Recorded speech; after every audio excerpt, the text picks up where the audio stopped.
ቡና ማይግሬንን ያስታግሳል ወይንስ ደግሞ ያባብሳል? የዚህ መልስ በዚህ ቪዲዮ መጨረሻ እናያለን። ሴቭ በማድረግ ይጀምሩ። በማይግሬን ጊዜ በጭንቅላታችን ውስጥ የሚገኙ የደም ስሮች በመስፋት በዙሪያቸው የሚገኙ ትናንሽ ነርቮች ላይ ጫና ያሳድራሉ። ከዚህ ጋር ተያይዞ እነዚህ ነርቮች እንዲቆጡና የህመም ስሜት እንዲሰማን ያደርጋል።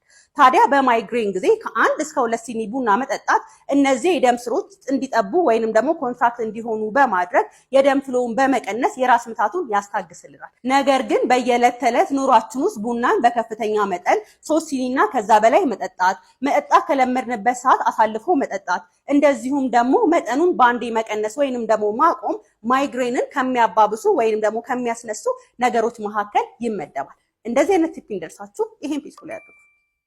ቡና በርካታ የሆኑ የጤና በረከቶች አሉት። በጥናት የተረጋገጡ ቡናን የመጠጣት የጤና በረከቶች ምንድናቸው እነግራችኋለሁ። ግን ይሄን ስላችሁ በቀን 4 ሲኒ 5 ሲኒ የምትጠጡ ሰዎች ጥንቃቄ ማድረግ ይኖርባቸዋል። በመጠን ነው መጠጣት የሚያስፈልገው። ስለዚህ ቡናን መጠጣት አንደኛ የድባቴ በሽታን፣ የአይነት 2 ስኳርን፣ አልዛይመርን፣ ፓርኪንሰን በሽታን ተጋላጭነትን በእጅጉ ይቀንሳል። ሁለተኛ ኩላሊት በሽታን ይከላከላል። ከዛ በተጨማሪ ውፍረት ይቀንሳል። ሌላኛው ጥቅሙ ደግሞ የጉበት ካንሰርንና የተለያዩ የጉበት በሽታዎችን ሴሮሲስ የሚባለውን የጉበት በሽታን ጨምሮ ይከላከላል። በተጨማሪም የሐሞት ከረጢትና የኩላሊት ጠጠርን ይከላከላል። የአፍ የጉሮሮንና የምግብ መተላለፊያ ቱቦ ካንሰርንም እንደሚከላከል የሚያሳዩ የተለያዩ ጥናቶች አሉ ማለት ነው። በመጠን ጠጡ።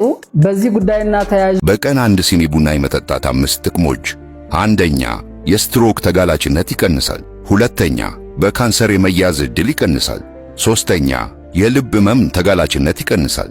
አራተኛ ረጅም ዕድሜ የመኖር ዕድል ይጨምራል።